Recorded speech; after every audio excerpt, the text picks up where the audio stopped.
Joining me right now is Pollster and WPA Intelligence CEO Chris Wilson and Real Clear Politics co-founder and executive director Tom Bevan. Gentlemen, great to see you both. Thanks very much for being here. Chris, let me start with you and get your reaction to these numbers and what you're seeing in terms of polling out there. What strikes you most as most important in terms of how Americans feel today? Well, probably the most important thing from putting it in a 2022 perspective is there's a question we ask on all surveys, asking Americans what the most important issue facing the United States is today. And for a long time, not surprisingly, that answer was COVID. But probably for about the last year, that answer has been the economy. And that is regardless of state, regardless of political party, regardless of ideology. And so to see Biden's numbers slip, and Americans were at 45% disapprove of the economy in July, 51% in December, now it's all the way down to 65, I think is really devastating. Americans are almost in this place where they think Biden is in power, but he's not in control. And so what that leads to is a lack of confidence in his ability to do something about the most important problem facing America today. And I'll mention one final thing that I think is important. No president in an off-year election has ever improved their numbers after January 31. So if you look at a fave, unfave, approve, disapprove, that number has never gotten better between January 31 and election day in an off year. Not Reagan, not Clinton, no one. And I think what that speaks to is a really problematic situation for any Democrat on the ballot, whether it is even in the safest of Democrat seats. I think you're going to see real problems for Democrats going into November because of these numbers on the economy. Tom, how do you see it?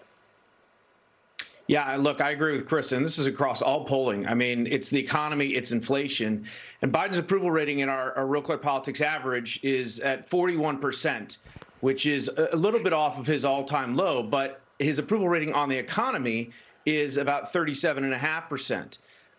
And those numbers do not bode well for Democrats on the ballot this November. So you've got the situation where, you know, the economy and inflation is the number one issue on the minds of voters, and they don't have any confidence that Biden is addressing it. He doesn't have a plan in place to show them that he is, and you can argue how much control he has over gas prices and the like, but there's a perception problem. The American people don't think he's putting enough time and energy into solving their number one issue.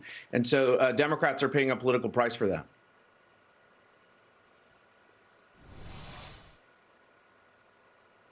Yeah, I mean, Tom, according to a new Harvard-Harris poll, former President Trump would beat President Biden by 6 points in the 2024 election.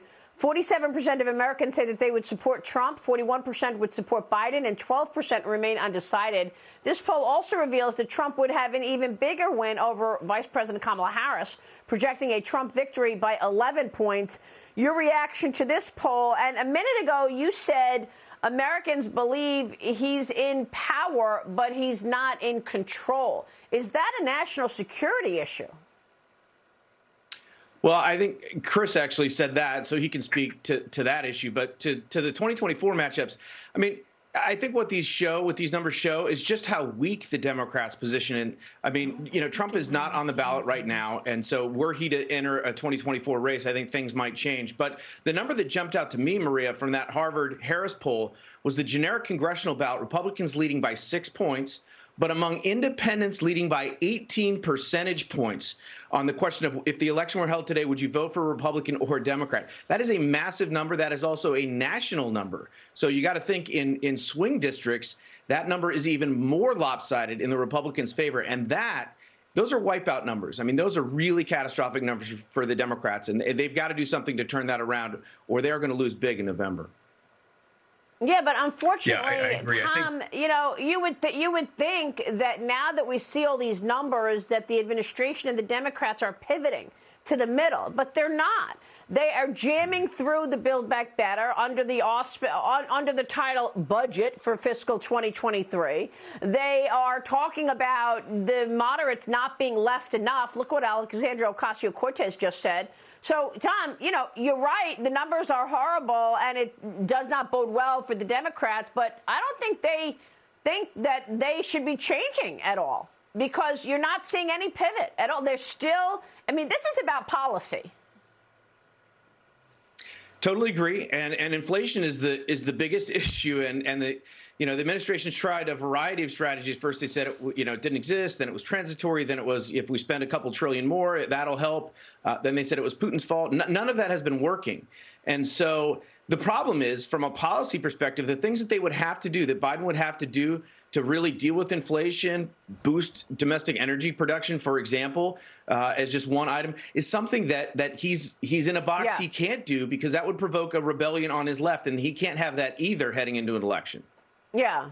Well, it would also say that the climate change priority has been a failure. Chris, real quick on the national security question. This is an important one. All of these walkbacks and the gaffes, I'm wondering if this is a national security issue, that it's not just Americans watching these gaffes, it's the rest of the world as well, and our adversaries included. Well, it is, and I think you're going to start to see national security rise, probably not up to above the economy, but certainly in that range.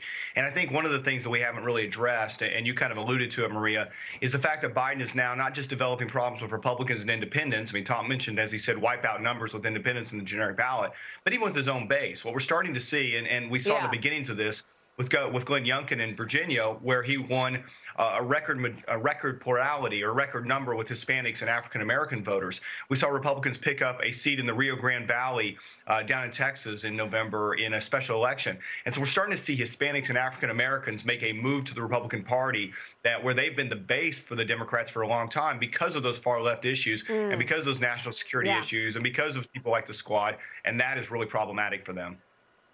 It's a great point. Chris Wilson, Tom Bevan, great to see you both. Thank you, gentlemen. We'll keep watching. Thank you. We'll be right back.